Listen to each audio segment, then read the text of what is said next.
칭찬받는 그리스도인이란 말씀으로 제목으로 하나님 말씀 함께 나누겠습니다.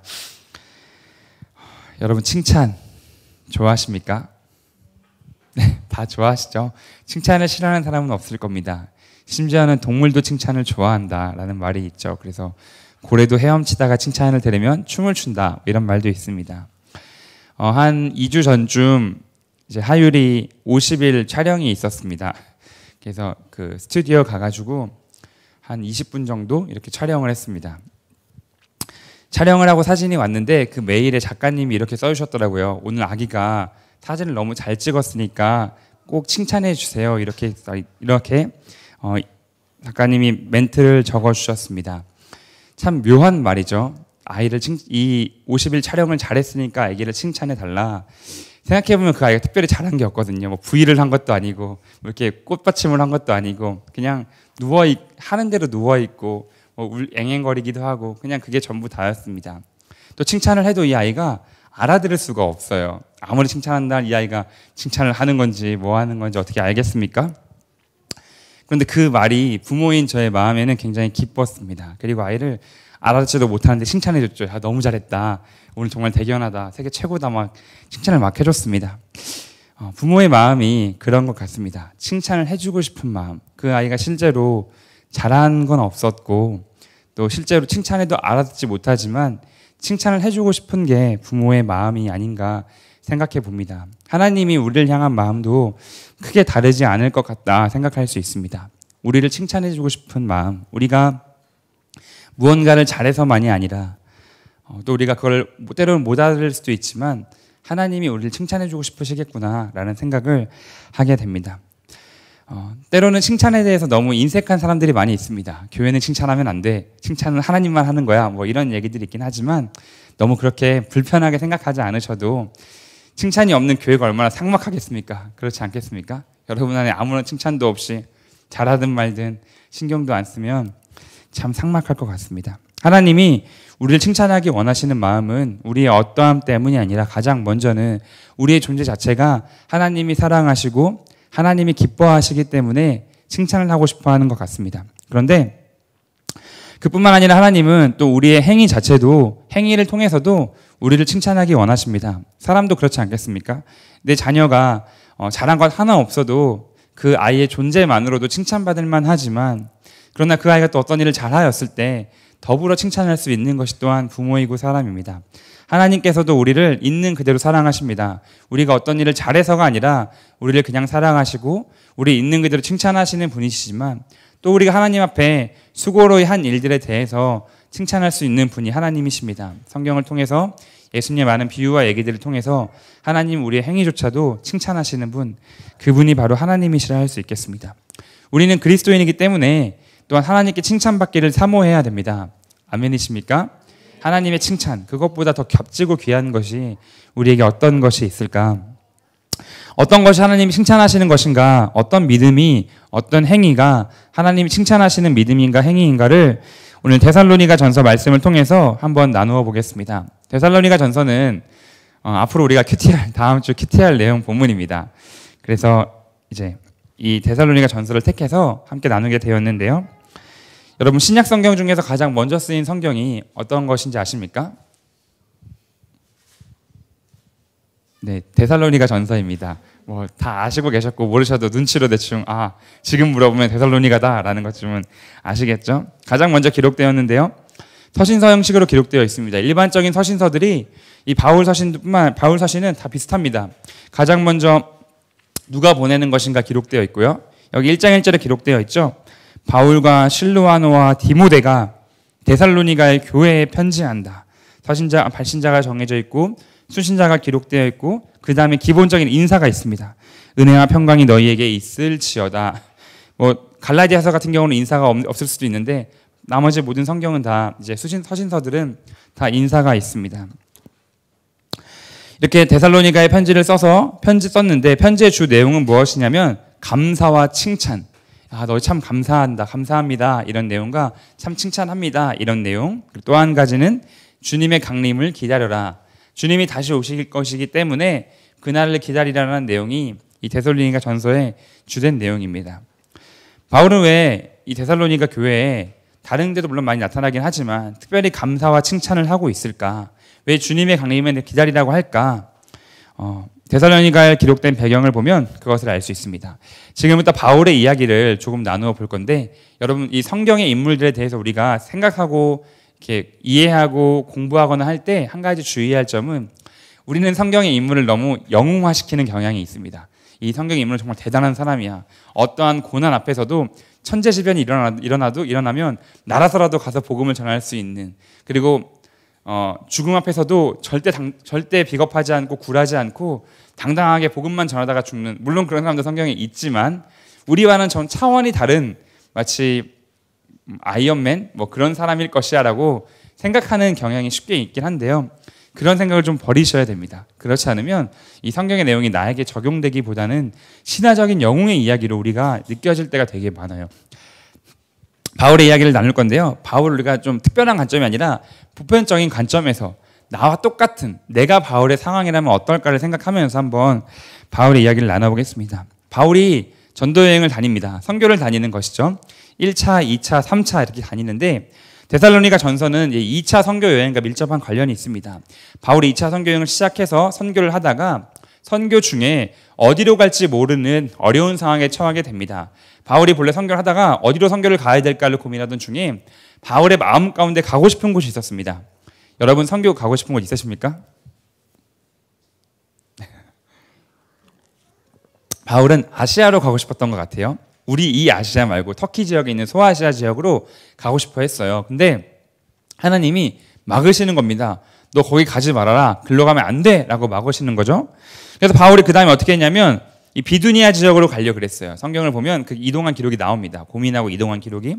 그래서 그 시간들을 보면 약 한 달 정도 이상 되는 시간, 실제로는 잘 모르지만 빨라야 한 달 이상의 시간들을 어디로 갈지 몰라서 헤매는 기간이 살짝 있어요. 2차 전도여행 가운데 아시아로 가려고 하다가 막히고 비두니아 지역으로 가려다가 막히고 그런 그런 것이 성경에 기록되어 있는데요. 한 달 동안 방황을 합니다. 선교를 해서 좀 가야 되는데 복음을 전하러 가야 되는데 하나님이 계속 막으시는 거죠. 그러다가 하나님께서 어디로 가라 말씀하시냐면 마게도냐에 가라라고 말씀하십니다. 그 막히는 시간 동안 어땠을까요, 여러분? 선교를 떠났는데 한 달이나 시간 동안 아무것도 하지 못하고 가지도 못하고 가다가 돌아와야 되는 그런 상황만이 반복되었는데 마음이 참으로 바울은 어려웠겠죠. 여러분 선교 중에 그런 적 있으십니까? 저는 그런 적 있습니다. 이 아이들이랑 그 국내 선교 이렇게 전도여행 다니면서 한 번은 청와대에 간 적이 있었어요. 청와대를 바라보면서 기도하리라라는 원대한 꿈을 품고 아이들과 갔다가 바로 쫓겨났습니다. 거기 이제 그 청와대 들어가지도 않았는데 문 앞에 조금 제가 또 무서워가지고 그 경비 서 있길래 이 맞은편 도로에서 이렇게 기도하고 사진 찍었는데요. 거기 앞에 경비 서셨던 분이 다가오셔가지고 사진기를 빼앗으시더라고요. 사진을 검사하시면 사진을 지우더라고요. 그리고 저희가 물어보더라고요. 막 여기 왜 왔냐, 뭐 하냐 물어보는 거예요. 마치 우리를 북한 사람 대하듯이 막 이렇게 무섭게 물어보셔가지고 제가 또 이제 아이들이 보고 있어서 담대하게 얘기했죠. 우리는 이 하나님 마음으로 이 나라를 위해 기도하러 왔습니다. 여기에서 대통령을 위해 기도할 테니 우리 기도할 수 있게 기도해도 되냐 물어봤더니 너무 당당하게 안 된다라고 하시더라고요. 그래서 이렇게 쫓겨나게 되었어요. 그래서 쫓겨나가지고 거기 나오면은 거기가 광화문 쪽 이제 가 있었는데요. 일정이 완전히 뻥 비게 된 거예요. 청와대도 좀 돌아보고, 청와대 밖에서 이제 이렇게 돌면서 기도도 하고 하려고 그랬는데 쫓겨나게 되었으니까 아무것도 할 게 없게 돼버린 거죠. 계획했던 일을 갔다가 선교 중에 이렇게 그걸 못 하게 되니까 뭐 그렇다고 집에 돌아갈 수는 없잖아요. 아직 일정이 많이 남았는데 굉장히 어렵고 힘든 상황이 좀 닥치게 되더라고요. 바울은 그런 수준이 아니라 지금 실로아노랑 디모데랑 같이 선교를 다니던 중인데 길이 막혀버린 거죠. 갈 수 없는 상황이 되어버린 거죠. 가는 곳마다 하나님이 막으시는 거죠. 그렇게 바울의 마음이 어려움 가운데 있을 때 마게도냐로 가라는 하나님의 음성이 얼마나 달콤하고 얼마나 감사했을까. 마게도냐 지역으로 건너갑니다. 마게도냐는 그 큰 지역의 이름이에요. 마게도냐 지역에 넘어가서 맨 처음 간 곳이 빌립보입니다. 빌립보. 열심히 복음을 전해요. 하나님 이곳에 오게 하셨다. 이제 복음 전하면 엄청난 은혜가 있을 거라 생각했겠죠. 그러지 않겠습니까? 담대히 복음을 전합니다. 어떻게 되었을까요? 억울한 누명을 쓰고 빌립보 감옥에 들어가게 됩니다. 그래서 감옥에서 복음 전하다가 감옥 들어가가지고 감옥에서 힘겨운 시간을 바울이 보내게 돼요. 그래서 감옥에 나온 다음에 이동을 하죠. 바로 우리가 읽은 데살로니가 지역으로 이동을 합니다. 데살로니가 지역 이동해서 또 이제 하나님의 은혜를 기대하면서 복을 막 전해요. 야, 내가 진짜 한 달 동안, 한 달, 두 달, 세 달 동안 엄청 헤매면서 가지 못하다가 빌립보에서 이제 전하다 감옥 갔다가 이제 제대로 된 사역을 해보겠구나. 복을 막 전합니다. 어떻게 되었을까요? 다 아시겠지만 하나님의 은혜가 있었어요. 그곳에 있는 그리스인 헬라인들이 복음을 듣고 하나님을 믿게 되는 거예요. 하나님 믿게 되고 같이 신앙생활을 하게 되고 교회를 점점 세우게 되는 겁니다. 이 데살로니가에서 바울이 복음을 전할 때 정말 힘들게 전했어요. 데살로니가전서 2장 9절 말씀 한번 볼까요? 2장 9절 같이 읽어볼게요. 형제들아, 우리의 수고와 애쓴 것을 너희가 기억하리니 너희 아무에게도 폐를 끼치지 아니하려고 밤낮으로 일하면서 너희에게 하나님의 복음을 전하였노라. 아멘. 얼마나 애를 썼냐면 우리가 수고하고 애쓴 너희가 안다라 그랬는데 그 다음 말이 밤낮으로 일하면서 복음을 전했다라 그래요. 밤낮으로 일하면서 복음을 전했다. 바울이 했던 선교는 우리의 단기 선교와는 조금 달라요. 바울이 잠깐 갔다 왔다 그래서 후원 많이 받아가지고 막 간 것은 아니었고요. 바울의 직업이 이제 텐트를 만드는 사람이었잖아요. 근데 그걸 어떻게 했냐면 당시에 이제 유대인들이 거주하던 이런 구역들에서는, 이런 도시들에서는 유대인들의 작업장이라는 곳이 있었어요. 그래서 쉽게 말하면 그 작업장이 텐트를 만드는 작업장이다 그러면 그런 기술을 가진 사람은 일용직처럼 가서 일을 할 수가 있는 거예요. 그냥 그 큰 작업장에서 텐트를 가진 기술이 있으니까 텐트 작업장에 가서 하루 그냥 일을 하고 일당을 받고 이렇게 할 수 있는 유대인의 작업장이 유대인들이 살던 도시에는 어디나 있었다 그러더라고요. 그러니까 바울이 복음을 어떻게 전했냐면 후원받은 돈으로 설교하고 이랬던 것이 아니라 일하면서 일하는 사람들에게 전하는 거예요. 거기서 일하면서 유대인들에게도 전하기도 했었고 또 그곳에 온 유대인 작업장이지만 또한 이렇게 그 기술을 가진 사람들이 와서 일용직 할 수 있는 다른 도시에 있었기 때문에 헬라인들에게 전하고 하면서 바울이 밤낮으로 일하면서 전했던 거죠. 편하게 전하는 것이 아니라 어떻게 보면 비즈니스 선교사라고 할 수 있겠죠. 그렇게 복음을 전했어요. 밤낮으로 얼마나 힘들었을까. 또 그곳에 복음을 전하면 어땠을까. 유대인 작업장이에요. 복음을 전하면 어떻게 하겠죠. 바울의 복음을 유대인들이 좋아했을까요? 엄청 비난했을 거예요.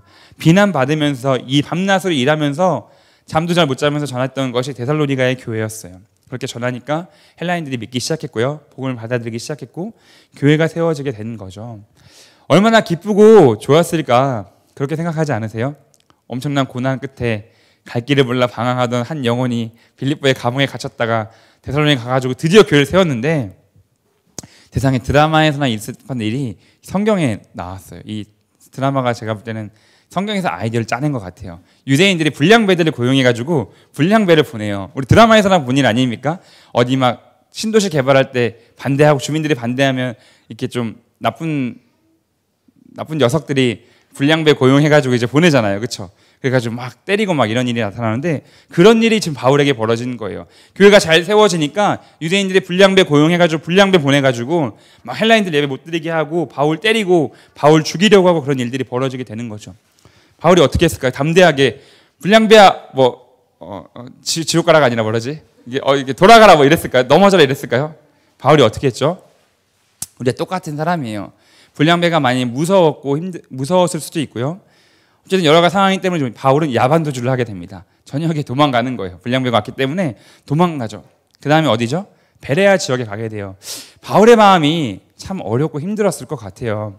이제 교회를 세워가지고 사역때 사람들도 믿기 시작했는데 이제 막 교회를 세웠는데 이 헬라인들의 믿음이 자라기도 전에 교회만 남겨놓고 자기는 당당하게 하나님의 능력을 보여주고 온 것도 아니고 밤에 몰래 도망가게 되었기 때문에 바울의 마음이 참 힘들고 어려웠겠죠. 베레아의 복음을 전합니다. 근데 놀라운 건 하나님의 은혜가 바울에게 있어요. 베레아의 복음을 전하니까 베레아에 또 하나님 있는 사람이 나타나기 시작해요. 근데 또 이런 안 좋게 또 불량배들이 참 열정적인 불량배들인 것 같아요. 베레아까지 쫓아와요. 또 베레아에서 바울을 방해하는 거죠. 또 바울이 도주를 합니다. 아테네에 가게 되고 나중에 고린도에도 가게 되고. 이게 바울이 2차 전도 여행 가운데 우리가 그냥 영웅처럼 생각하게 되면은 곳곳 다니면서 교회를 세우고 막 복음 전한 간 것 같지만 사실은 바울의 전도 여행 굉장히 힘들고 어려운 것이었어요. 갈 길을 몰라 방황했고요. 감옥에 갇혔고요. 밤낮 일하면서 막 담대하게 회당에서 복음 전한 것도 있었지만 대부분의 시간들을 밤낮 일하면서 사람들에게 복음을 전했던 것이 바울의 주된 선교 여행이었어요. 계속 쫓겨가는 거죠. 쫓겨가는 중에 바울이 이 데살로니가의 사람들이 굉장히 궁금했던 것 같아요. 교회도 세우고 이제 막 믿음도 잘 되는데 어떻게 되었을까? 너무 궁금했던 거죠. 데살로니가 사람 어떻게 되었을까? 데살로니가에 기록되어 있습니다. 이들이 너무 보고 싶다. 원인이 몇 가지가 있어요. 세 가지의 이유, 크게는 세 가지 이유, 여러 가지 더 있겠지만 세 가지 이유 때문에 이 데살로니가 전서를 기록합니다. 첫 번째는 너무 보고 싶고요. 막 신앙생활 이들이 어떻게 되었을까 보고 싶고, 이들이 믿음을 잘 가지고 있는지 이것도 궁금하고, 또 한 가지는 나를 나쁘게 생각하진 않는지, 야반도주 했기 때문에 나를 나쁘게 생각하지 않을까. 지금 그런 거예요. 어떻게 보면 양재동 재개발이 일어나가지고 지금 우리 교회 예배를 못 드리게 된 거예요. 지금 예배 드릴 때마다 이런 깡패 같은 사람들이 입구를 막아 서는 거죠. 예배를 드리려고 그러면 와가지고 우리를 막 괴롭히고 못 살게 구는 거예요. 주일이 되었어요. 여러분 다 나왔어요. 설교하기로는 저만 밤에 도망간 거예요. 저만 예배 안 왔어요. 주일 예배. 여러분 다 왔는데 저만 도망가가지고 저는 지금 부산에 있는 거예요. 지금 그런 상황이 비슷한 겁니다. 야반도주 했다는 말이. 그래서 대단히 자세히 기록되어 있어요. 다 읽어보시겠지만, 아시겠지만 다 기록되어 있어요. 이 사람들이 나를 어떻게 생각할까? 나 지금 나쁘게 생각하지 않을까? 편지를 보낸 게 아니라, 그래서 디모데랑 실로아노를 보냅니다. 바울이 가면 또 위험하니까 보내게 되죠. 그래서 디모데와 실로아노가 갔다가 거기를 보고 돌아와요. 그래서 바울에게 보고를 해주죠. 뭐라고 보고하죠? 야, 진짜 너 욕하고 있더라. 다시는 글로 가지 말아라. 이렇게 보고하나요? 아닙니다. 너무 놀랍게도 데살로니가의 사람들이 정말 선교는 하나님이 하는 것이 맞는 게, 바울은 그렇게 도망오고 말았지만 그 전한 복음이 그날 살아있어가지고 교회가 믿음으로 완전히 뭉쳐져 있는 거예요. 완전히 믿음으로 강하게 교회가 세워져 있고, 바울을 너무 보고 싶어하고 그리워하고 사랑하고 있는 거예요. 우리에게 복음을 전해준 바울을 비록 그런 야반도주 했지만 그거 상관없이 그를 너무 사랑하고 너무 사모하고 보고 싶어하고 만나고 싶어하는 것. 그리고 오늘 이거 1장 말씀에 보면은 7절 8절에 나와 있죠. 마게도냐와 아가야뿐만 아니라 각 처에 하나님 믿는 사람들이 있는 곳에는 너희 소문이 다 퍼졌다라고 할 정도로 바울의 그 교회가 너무나 굳건하고 너무나 강하게 서 있게 된 거죠. 그때 바울이 이 편지를 받고 이 사람들에게 편지를 대선을 이제 쓰기 시작하는데, 이 쓰는 편지가 그런 거예요. 당신들의 그 소식이 나에겐 너무나 감사하고 나에겐 너무나 위로가 된다. 그리고 아까 말한 것처럼 주님을 기다려라. 그 심한 박해가 계속 있을 것이지만 주님이 다시 오실 것이기 때문에 그 박해 가운데 참고 견뎌라 라고 하는 거죠. 바울에게 엄청난 위로가 되었어요. 데살로니가 3장 7절 8절 말씀 제가 읽어드릴게요. 이러므로 형제들아, 우리가 모든 궁핍과 환난 가운데에서 너희의 믿음으로 말미암아 너희에게 위로를 받았노라. 그러므로 너희가 주 안에 굳게 선즉 우리가 이제는 살리라. 바울이 이들의 소식을 들었을 때 이제는 우리가 살 수 있겠다라고 하는 거죠. 반대로 말하면 그의 마음이 이 소식을 듣기 전에는 살기 어려운 마음, 죽을 것 같은 마음이었다는 거예요. 왜 그런 마음이었는지 이 바울의 여정들을 기억해 볼 때는 이해가 되십니까? 어려운 마음이었겠죠. 실패한 선교만큼 어려운 선교가 어디 있겠습니까? 그렇지 않을까요? 물론 실패한 선교라는 게 실제로 뭐 하나님의 나라에 있을지 모르겠지만 우리가 느끼는 감정과 그 인간의 결과와 여러 가지가 우리가 선교를 실패했다고 여기게 될 때, 혹은 엄청나게 기대한 선교와 수련회가 그런 것 때문에 좀 망했다라고 느끼게 될 때, 우리 마음껏 다가오는 그리스도인에서의 좌절과 절망이 얼마나 크겠습니까? 바울도 어쩌면 그런 마음이 그에게 있었을지 모르겠어요. 그의 선교가 계속 힘들고 어려운 여정이고 도망가는 여정이었기 때문에. 그런데 이들의 이야기를 들으니까 자기의 선교가 결코 망한 선교가 아니라, 실패한 선교가 아니라, 좌절된 선교가 아니라 하나님의 교회를 굳게 세운 교회가 되었다는 것이죠. 이제는 내가 죽을 것 같았는데 이제 내가 살 수 있게 되었구나라고 바울이 이 편지를 통해 감사와 위로를 그들에게 전하는 거예요. 당신 덕분에 큰 위로를 얻었습니다. 너무너무 감사합니다라는 것이죠. 데살로니가 교인들은 사실 복음을 받아들이는 것 자체가 굉장히 어려운 일이었습니다. 초대교회가 다 동일한데요. 초대교회나 데살로니가 교회의 모든 사람들 마찬가지지만 이 당시에는 복음을 받아들인다는 것 자체가 곧 고난을 받아들이는 거예요. 유대인의 사회 가운데 있었기 때문에 복음을 받아들이는 것은 어렵고 힘듦을 뜻합니다. 그런데 그들은 그럼에도 불구하고 복음을 받아들였던 것이죠. 복음을 받아들인다는 의미가 오늘날 우리와는 조금 많이 다른 차이는 있는 것 같아요.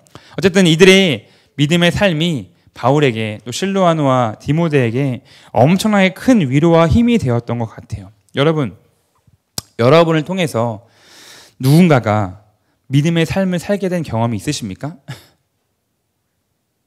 여러분이 전한 복음을 통해서 사람들이 하나님 믿게 된 경험이 없으신가요? 혹은 하나님 믿는 사람들이 여러분의 수고를 통해서 하나님을 더 잘 믿게 된 경험이 여러분 있으신가요? 없으신가요? 저는 그런 이야기들 종종 들었는데요. 지난번에도 들었고요. 여러분 어떤 지체들이 선교를 갈 때 그 선교를 갔다가 조금 힘든 지체 때문에 좀 연약한 지체로 너무 힘들었지만 시간이 지나고 보니까 그 지체가 잘 자라 있었더라라는 얘기를 들었었어요. 다 우리를 통해 하나님이 여러분을 통해서 그 일을 행하신 것이죠. 하나님께 하신 것입니다. 바울도 자기 스스로는 그렇게 생각 안 했지만 하나님께 하신 거예요. 이걸 통해 우리가 알 수 있는 건 뭐냐면요. 한 사람의 그리스도인이 믿음으로 굳건히 서 있을 때 그 사람의 삶이 어쩌면 실패한 것 같은 삶이 이루어질 때로는 있어요. 우리가 아무리 믿음으로 산다 할지라도 우리의 삶과 우리의 사역들이 실패했구나라고 여겨지는 순간이 분명히 있습니다. 근데 그럼에도 불구하고 하나님은 그 삶을 실패했다라고 말하지 않으십니다.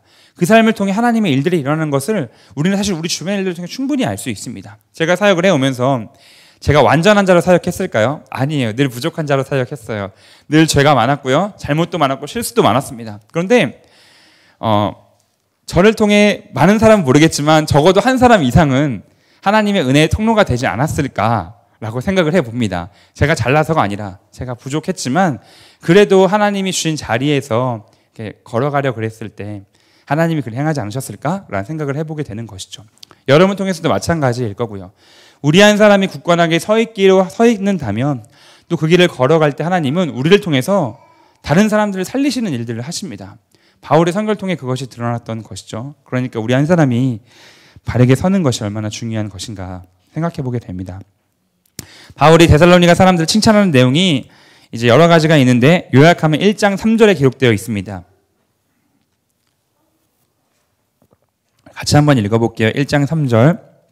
너희의 믿음의 역사와 사랑의 수고와 우리 주 예수 그리스도에 대한 소망의 인내를 우리 하나님 아버지 앞에서 끊임없이 기억함이니. 아멘.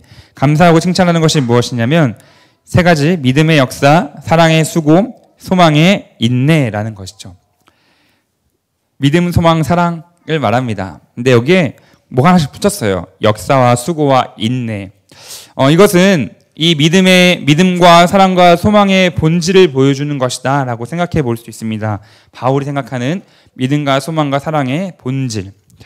믿음의 본질은 뭐죠? 믿음의 본질은 여기서 믿음을 역사라고 말합니다. 이게 좀 어렵게 번역되었어요. 어렵게 번역되었다기보다는 이거는 원래 번역은요, 정확한 번역은 믿음의 행함입니다. 믿음의 행위, 믿음의 행위라고 볼 수 있습니다. 우리가 이 바울 서신을 이 현대어로 번역하는 과정 가운데서는 행함이라는 것을 굉장히 배제하는 경향이 있었어요. 그래서 이 바울 서신들을 이렇게 번역할 때 행위에 대한 것들이 나오면 다른 단어로 많이 번역했습니다. 이신칭의에 대한 이런 것들을 강조하기 위해서. 근데 여기서 정확한 번역은 믿음의 행함입니다. 믿음의 본질은 행함이다라고 바울이 얘기하는 거예요. 우리에는 믿음이 행함과 다르다고 오해하는 경향이 종종 있죠. 근데 바울 서신을 포함해서 모든 신약 성서는 믿음과 행위는 분리되지 않는다고 말합니다. 물론 갈라디아서는 이신칭의를 강조하기 때문에 조금은 이렇게 행함보다는 믿음을 강조하고 행함을 좀 안 좋게 보는 좀 이렇게 나쁘게 말하는 것 같은 느낌이 들긴 하지만, 그렇지만 모든 신약은 행함과 믿음을 분리해서 말하고 있지 않아요. 동일하게 하나로 말하는 것이죠. 우리는 오해하는 것이 이 행위라는 것은 믿음의 결과다, 믿는 사람들이 이제 행하는 것이다 라고 말합니다. 그런데 그런 것이 아니라 믿음은 곧 행위입니다.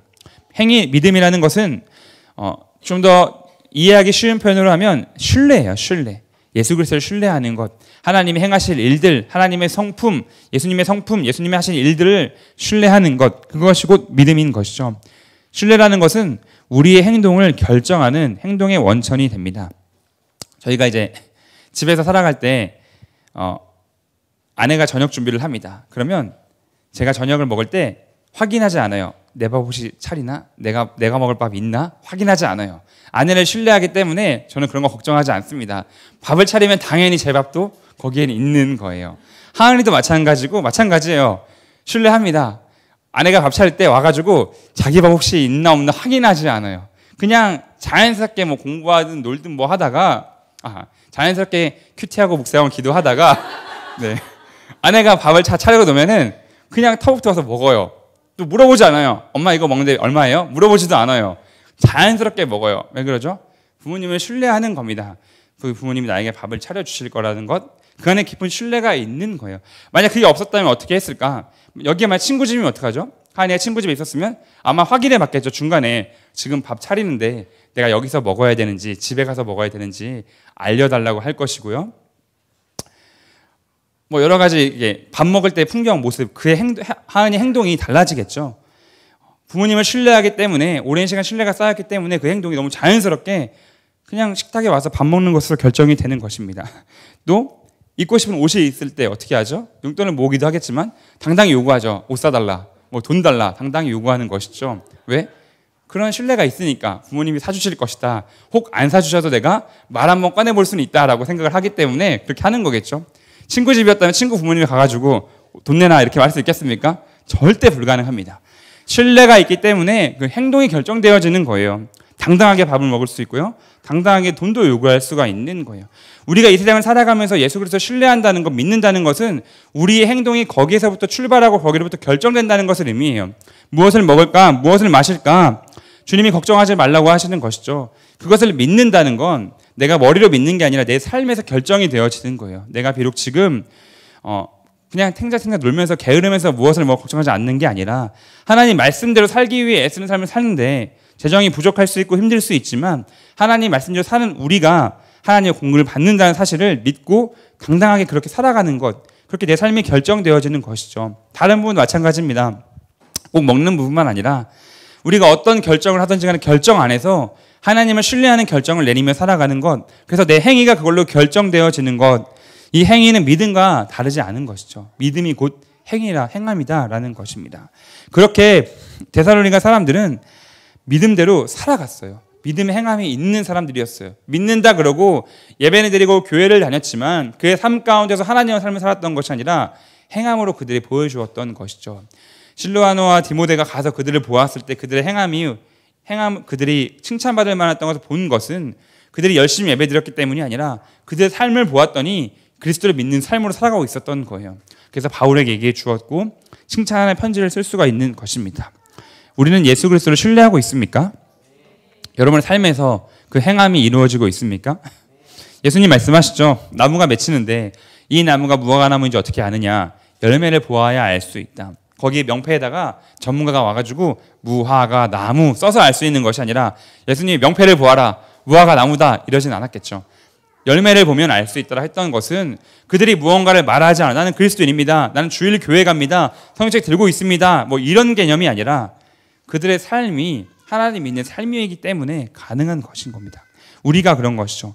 내 삶의 결정들이, 내 삶의 행동과 걸음들이 하나님을 보여주는 것, 그것이 믿음의 진정한 본질이며 우리가 칭찬받는 그리스도인을 살아가는 길입니다. 두 번째는 사랑의 수고입니다. 사랑은 수고하는 거래요. 이게 무슨 회개망측한 좀 이상한 이야기인가? 사랑이 왜 수고죠? 사랑의 본질도 역시 행함과 관련이 있습니다. 수고라는 건 결국 행한다는 의미예요. 행하지 않으면 수고할 게 없죠. 사랑은 행함을 불러옵니다. 부모님의 희생과 헌신이 있지 않습니까? 그 행함이 있습니다. 난 사랑한다고 하면서 이렇게 자녀가 먹을 밥을 차려주지 않으면 그것은 사랑한다고 하기엔 조금 뭐 그래도 사랑할 수 있겠지만 조금 어렵지 않을까 생각해 봅니다.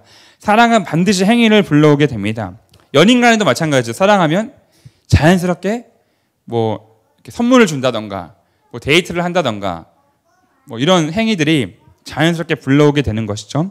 데살로니가 전서에서는 사랑과 믿음을 같이 씁니다. 3장도 그렇고 5장도 그렇고요. 한 문장 안에 써요. 사랑과 믿음 이렇게 많이 쓰는데요.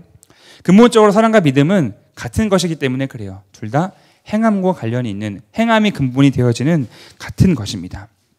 믿음이 요구하는 것은 단순한 행함이 아니라 사랑을 통한 행함이에요. 하나님을 사랑할 때 하나님을 신뢰할 수 있고 사랑할 수 있고 행하게 되는 건데, 우리가 믿음으로 행한다라고 하는 그 행함의 지향점은 우리가 논리적으로 무언가를 배워서 행하는 것이 아니라 연인 간에는 기념일 때는 꽃을 사주는 거야 라는 것 때문에 이렇게 행하는 것이 아니라 믿음의 지향점은 사랑이 하는 행함입니다. 사랑이 하는 행함. 여러분 이해가 되십니까? 제가 너무 어렵게 얘기했나요? 믿음의 지향점은 사랑인 거예요. 그러니까 믿음으로 하는 그 행함이라는 것은 내가 무언가를 배우고 익혀서 행함이 아니라 사랑하기 때문에 하는 행함을 믿음이 지향하는 것이죠. 믿음의 행위가 원하는 건 바로 그런 것입니다. 마찬가지로 사랑도 행함이죠. 행함, 사랑. 그래서 믿음과 사랑은 본질적으로 같은 것, 행함을 요구하는 것입니다. 그래서 우리의 사랑도 행함이 필요해요. 교회 내의 사랑도 마찬가지고요. 우리가 서로 사랑한다 그랬을 때 서로를 향해 아무것도 하지 않는 것은 사랑하는 것은 아닙니다. 무언가를 행함을 통해 사랑하게 되는 거예요. 뭐 기도해 주는 것도 될 수도 있겠고요. 뭐 밥 먹을 때 같이 밥 먹어주는 것도 될 수도 있겠고요. 뭐 또 뭐가 있을까요? 궁금하진 않지만 잘 지내냐고 물어보는 것도 행함이 될 수도 있겠고요. 사실 뭐 다 궁금할 수는 없겠죠. 아닌가요? 네, 뭐 그럴 수도 있겠지만 어떤 우리의 행함이 드러날 때 우리의 사랑이 나타나고 드러나는 거예요. 때로는 그런 사람이 있어요. 사랑할 능력이 없다. 나는 그래 사랑할 수 없다. 나는 사랑하는 성격이 아니다. 뭐 이런 사람도 있어요. 여러분 중에 그런 사람이 있을지도 여러분 중에 그런 사람 없겠지만 또 어딘가엔 그럴 수가 있어요. 바울은 3장 12절에 이렇게 얘기합니다. 너희 사랑할 능력을 하나님께 구해라. 하나님이 주시기를 원한다.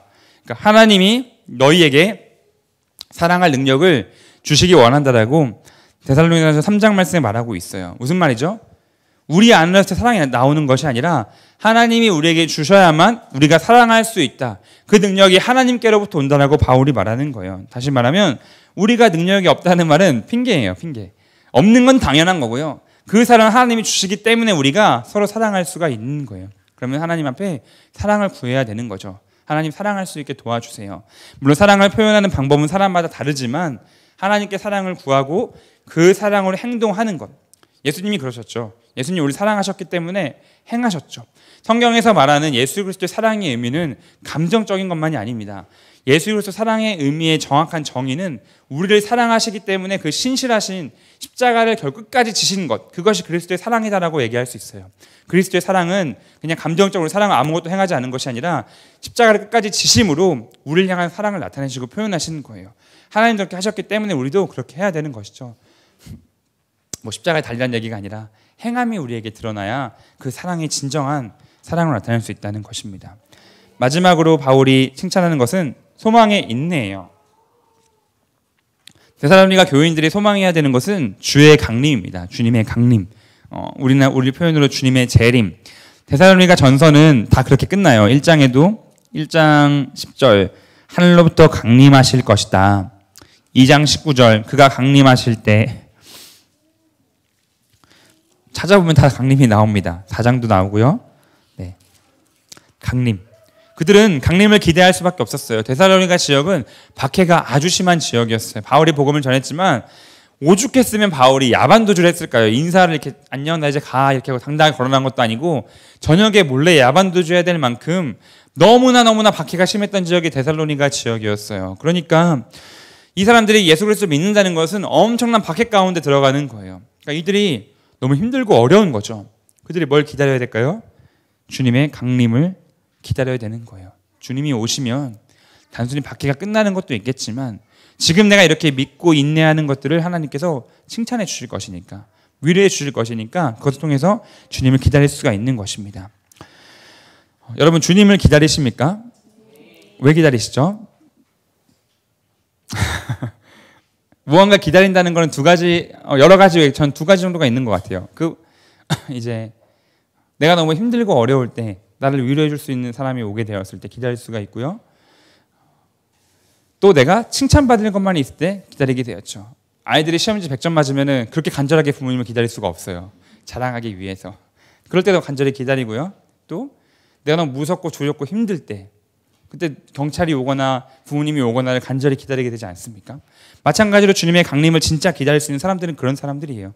주님께 칭찬받을 것을 기대하는 사람들 아니면 뭐 이것보다는 내가 정말 힘들고 어렵고 두려운 상황 가운데 있을 때 주님이 오셔서 이것을 해결해 주시고 위로해 주시고 안아주시기를 기다리는 사람들. 이 사람들에게 믿음은 곧 힘들고 어렵고 두려움이었기 때문에 믿음이란 것이 그런 것이었기 때문에 주님의 강림을 기다릴 수밖에 없는 거예요. 우리가 주님 안에서 가지고 있는 소망들이 때로는 잘못된 오해된 경우가 되게 많아요. 돈을 잘 버는 것, 뭐라 그럴까요? 완전한 이상형을 만나는 것, 또 뭐가 있었죠? 직업을 잘 갖는 것 등등등 그냥 내 소원인 거죠. 그리스도를 믿는 고난과 아무런 상관없이 내 소원으로 주님이 오시면 이 일을 이루어질 거예요. 뭐 이런 기대를 하시는 분도 있긴 하지만 그런 것이 아니라 진짜 주님의 오심을 기다리는 사람들은 주님 때문에 받는 고난이 있거나 주님을 위한 칭찬이 있거나 이런 것들이 있는 사람들이 진짜 주님을 기다릴 수 있는 사람들인 거예요. 어떤 어마어마한 고난과 인내가 아니라 우리가 주님 믿기 때문에 삶에서 겪는 작은 고난과 작은 인내들이 우리로 하여금 진정한 주님을 기다리게 하는 신앙을 갖게 하는 것이고 주님이 정말 칭찬할 수 있는 사람들이라는 것이죠. 그러한 인내와 기다림이 우리에겐 있어야 됩니다. 주님을 위해서 고난받는 삶이 우리 삶 가운데 있어야 돼요. 고난이라는 단어가 우리에겐 좀 많이 멀게 느껴질 수 있어요. 사실 우리가 사는 이 시대는 특별히 대한민국은 주님이 있기 때문에 그렇게 큰 고난을 받는 일이 많지는 않아요. 물론 더러 우리의 직장 가운데서 가정 가운데서 정말로 어렵고 힘든 고난을 겪을 때도 있긴 하지만 일반적으로는 많지 않습니다. 그렇기 때문에 그런 어마어마한 목숨을 내놓는 고난이 아니라 할지라도 내 삶 가운데서 처음에 얘기했던 믿음을 행하기 위해 선택하는 그래서 좀 어려운 길을 선택하게 되는 그런 고난들을 통해서 주님을 우리가 기다리고 주님이 칭찬하는 믿음을 가질 수 있다는 것이죠. 말씀을 정리하겠습니다. 칭찬받는 그리스도인은 세 가지: 믿음의 행함이 있는 사람, 사람의 수고를 하는 사람, 소망의 인내가 있는 사람입니다. 조금 쉽게 정리하면 주님의 오심을 기다리면서 서로 사랑하며 사는 사람들이에요. 하나님을 사랑하고 서로 사랑하는 사람들. 그 사랑을 내 마음으로만 그냥 생각으로만 하는 것이 아니라 행함으로 하나님을 사랑하고 행함으로 이웃을 사랑하는 사람. 그 사람이 하나님께서 칭찬하며 사는 사람입니다. 사랑하며 산다는 것은 사실 좀 불편합니다. 좀 어렵고요. 불편해요. 사랑하지 않고 그냥 생각만 하고 있으면 굉장히 편한 일이죠. 그렇지만 주님이 기뻐하는 사람, 주님이 안아주시고 칭찬해주고 위로하는 사람은 사랑을 행하는 사람이라는 사실을 기억하시고 사랑을 행하는 우리가 되기를 바랍니다. 믿음으로 살아가고 사랑으로 행할 때 하나님이 우리의 삶을 더욱 칭찬하실 것입니다. 이 시간 같이 기도하겠습니다.